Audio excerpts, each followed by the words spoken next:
Every 3 years, every pension scheme needs to have what is called an actuarial valuation, and this is an assessment of all of the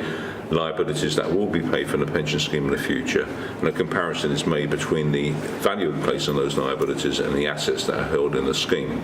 The outcome of the valuation is also to determine whether or not there's a deficit in the scheme and also what the costs of the benefits to be earned in the future will be.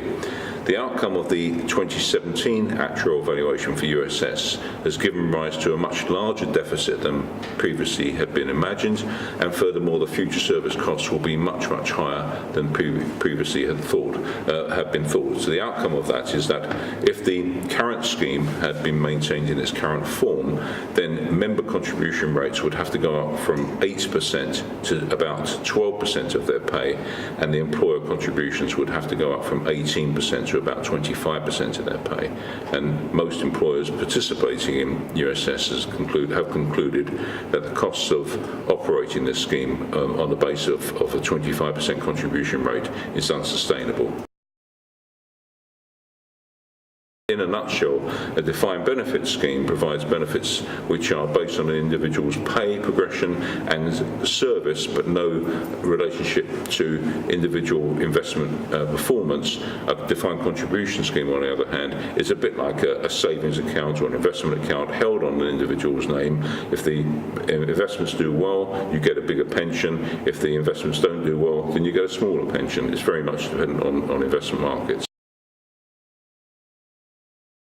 Under the new proposals, the USS are now advocating moving totally to a defined contribution arrangement, so that if the proposals come to pass, from that point onwards, all benefit rights built up in the future will be based on an individual's defined contribution account. I have to emphasise, however, that all benefit rights built up before that potential change, which have largely been defined benefit in nature, will not be changed one iota. Well, the benefits will certainly impact upon individuals, because there's no doubt that the defined benefit scheme is an extremely attractive arrangement, but conversely, it's extremely costly, and that's the reason why UUK, on behalf of the employers, are now considering modifying it, because they're finding that the costs are prohibitive. Obviously, if the amounts going into the pension arrangement in the future are going to be lower, it's highly likely to be the case that the emerging benefits for individuals are going to be smaller, because less is being spent on behalf of the members. But the extent to which people are going to be affected really depends on a number of factors, including the age of the individual, and for many people in USS they may be relatively close to retirement age. They might be within 10 years of retirement age, in which case the impact of the changes are not going to be that profound. But for some of the younger members of USS, or people who are about to join the profession that are thinking of joining USS, naturally the emerging benefits will be considerably different in form to the benefits that they would have enjoyed under the old USS structure. Whether or not it's going to lead to a significant deterioration in their benefit expectations really does depend to a significant degree on how well their investments perform in the future, and the way in which they take their benefits from the scheme going forward. Most pension schemes in the private sector now have moved totally onto a defined contribution basis, and I can certainly confirm that the levels of contributions that are typically made to a pension scheme in the private sector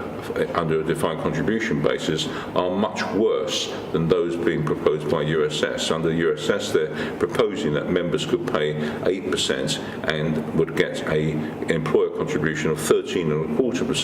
as well as attractive death benefit coverage, disability coverage, and a wide range of investment funds that would be enjoying a subsidy in terms of their investment charges, as well as all of the administration costs. Compared to most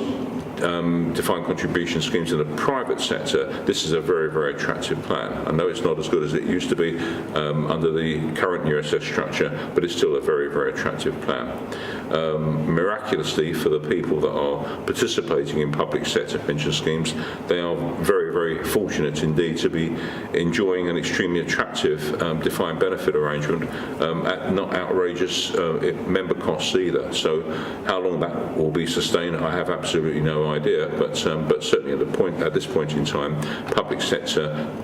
pension provision typically are defined benefit in nature and are extremely attractive indeed.